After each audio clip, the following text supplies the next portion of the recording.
Então, pessoal, hoje eu resolvi fazer um vídeo aqui. Na verdade, eu tentei fazer esse vídeo ontem em casa e aí não consegui, tava muito barulho de obra e resolvi gravar aqui hoje porque eu tô aqui perto do meu trabalho e aí aqui é mais tranquilo, não vai ter ninguém me interrompendo. Esse vídeo eu resolvi fazer para mostrar um panorama de como eu entrei numa bola de neve de dívidas e como eu tô conseguindo sair dessas dívidas dentro de pouco tempo. Pouco tempo, digamos, 2 a 3 meses. Primeiro eu quero explicar uma coisa aqui, pelo menos é a minha opinião, né? Eu não sou nenhuma profissional do ramo financeiro, mas eu tento estudar sobre, tento aprender, né? Até porque sempre que você adquire conhecimento, você melhora de alguma forma. Existe uma diferença entre estar no vermelho e estar endividado. Por quê? Estar endividado quer dizer tudo aquilo que você comprou e você não pagou. Por exemplo, se você tem um consignado, você está endividado. Se você tem um cartão, entendeu, com várias coisas parceladas, você está endividado. Se você está devendo pessoas, você está endividado. Só que muitas das vezes a pessoa está endividada, mas ela não está no vermelho. A pessoa às vezes tem essas dívidas, né? Mas ela não está com a conta no vermelho, está com saldo negativo na conta.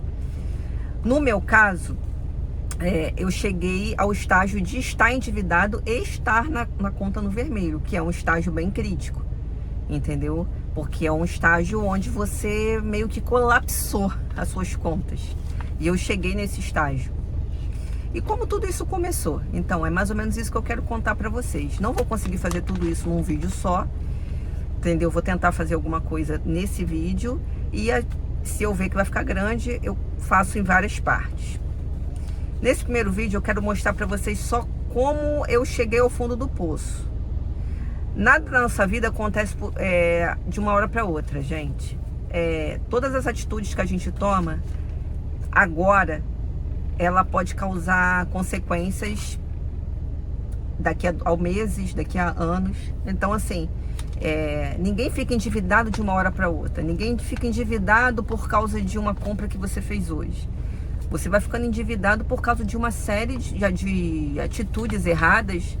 Você vai ficando endividado por causa de uma série de decisões erradas que você vai tomando. E assim,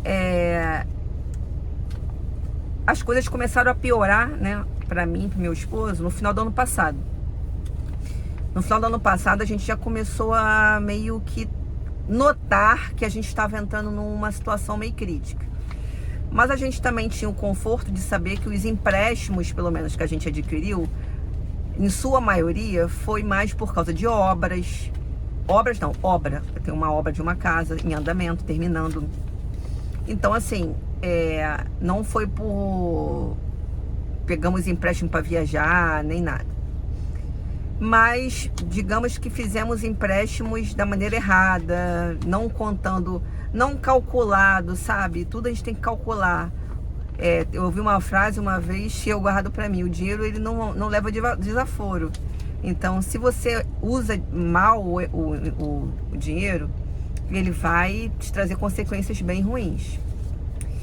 E assim, o que aconteceu? No final do ano passado começamos a notar que a gente estava chegando numa situação bem crítica, né, financeiramente. E aí entramos esse ano, já numa situação meio complicada. Meu marido estava bem preocupado e sempre me atentando com relação aos riscos da nossa conta. E eu confesso para vocês que eu não estava dando tanta importância. Eu nunca fui muito atenta às minhas contas, nunca fui muito atenta para lidar com o dinheiro. Deixava isso nas mãos do meu marido e não me preocupava muito. Mas quando eu vi que ele estava muito preocupado, inclusive a gente ficou até assim mal, porque eu só via ele o dia inteiro virando noite, o tempo todo que ele estava em casa estava mexendo com planilha, eu achava aquilo um exagero. Em março desse ano, eu fiz uma cirurgia de coluna. Eu fiz um plano de saúde, esperei 2 anos de carência e em março eu fiz essa cirurgia. E o que aconteceu? Quando a gente faz uma cirurgia, mesmo com plano, muitos planos às vezes não cobrem determinadas coisas e depois eles reembolsam dinheiro. Só que você tem que ter esse dinheiro para pagar essas coisas que eles não vão cobrir naquele momento. E eu não tinha nenhuma reserva de emergência e mais ou menos dava 8 mil que eu precisava ali para poder cobrir. Na verdade, só a anestesia da minha cirurgia foi 20 mil. Quando a gente entra de licença médica, tem algumas alterações no contra-cheque que eu não tinha me atentado. Como ficou negativo, como minha margem ficou negativa, um empréstimo que eu tinha do Santander parou de ser descontado. Foi a primeira coisa que eu me assustei e não sabia como resolver. Fiquei tentando resolver essa parte, falei, gente, como eu vou resolver isso? E liguei pro Santander para tentar resolver e nada, enfim. Outra coisa também que eu descobri é que meu imposto de renda também estava gerando juros, porque tinha 2 parcelas em atraso, porque a minha conta estava no negativo. Vão prestando atenção para vocês verem como uma coisa vai puxando a outra. Como a coisa vai se agravando. Quando você está com dívida, quando você está numa situação crítica financeira, as coisas vão só piorando, as coisas vão só, parece que vai, como é que fala? Um caminhão vai passando por cima de você e você não sabe como resolver. Para pagar essa questão do imposto de renda, eu peguei um dinheiro emprestado com um amigo meu, paguei. Resolvi essa parte. Quando eu voltei de licença, aí a minha margem voltou normal. E eu falei, agora eu vou resolver a questão do contra-cheque o empréstimo de R$816 que não estava descontando mais, eu precisava voltar a descontar, porque uma dívida que eu tinha que pagar aquele empréstimo. E eu fui observar que meu nome já estava até no Serasa. E aí eu liguei pro Santander e falei, poxa, eu quero pagar isso, eu não sei como, não estou conseguindo colocar de novo no contra-cheque. E eu não sei como, eu fiquei assim, sem saber como resolver. Ligava para o setor do Estado para poder ver como colocava de novo esse empréstimo, não conseguia. Liguei para um amigo meu que entende de empréstimo, também não soube me responder. Só sei que o Santander falou que dava para poder fazer uma negociação para quitar esse empréstimo. E que eu pagaria com 12 mil que estava ele. Falei, pô, show de bola. Meu empréstimo, se eu fosse pagar ele todinho, ia dar muito mais de 30, 40 mil. Então, quitando por 12, era menos um problema. Só que tinha uma questão, eu não tinha esses 12 mil. Nesse processo, né, tentando resolver, começamos a cortar gastos, né? Isso aí é básico. Quando você chega nessa situação, você tem que cortar gastos. Comecei a pensar em várias coisas para vender dentro de casa. Meu marido tinha uma bicicleta lá boa que estava guardada. Vamos vender, vendemos. E cortando gastos. Tirei até meu filho menor da escola, porque ele não tinha obrigação ainda de estudar, porque ele ainda era de uma idade ainda não obrigatória. Tirei meu filho da escola, então eu cortei vários gastos. Tudo que nós podemos fazer, a gente foi fazendo, cortando tudo. Saidinhas, almoço fora, nada. Mercado, comprando besteira, nada. Fomos cortando, fazendo a nossa parte. E pedindo orientação a Deus, né? Pedindo orientação a Deus. Falei, Senhor, só um milagre. Eu não sei de onde tirar, eu não sei como resolver essa questão. Eu sei que nós erramos, nós entramos numa bola de neve por causa de erros. E nós não sabemos como resolver. E comecei a pedir realmente Deus estratégias. E aí que eu quero contar pra vocês. Mas eu acho que essa parte vai ter que ficar para outro vídeo. E eu comecei a entrar nesse propósito. Senhor, me dá estratégias. Porque quando você pede um milagre, quando você fala que você tá numa situação que você vê que é só um milagre, você fica assim, mas como Deus vai fazer esse milagre? A gente mesmo crendo que Deus vai fazer, a gente fica tentando achar como que Deus vai fazer, né? E eu não sabia realmente como que ia acontecer. Nesse meio tempo, meu esposo sofreu um acidente de moto para piorar a situação. Então, toda essa questão de banco, de dívida, ficou em segundo plano.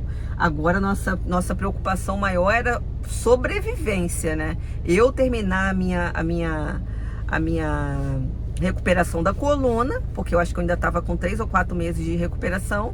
Meu marido se recuperar, porque ele quebrou 9 costelas, a cravícula, teve hemorragia no tórax. Foi um milagre, entendeu? Que é realmente um milagre à parte que nós vivemos.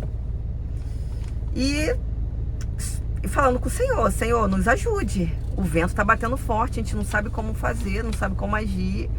O vento batendo muito forte. Parece que tudo aconteceu nesse ano.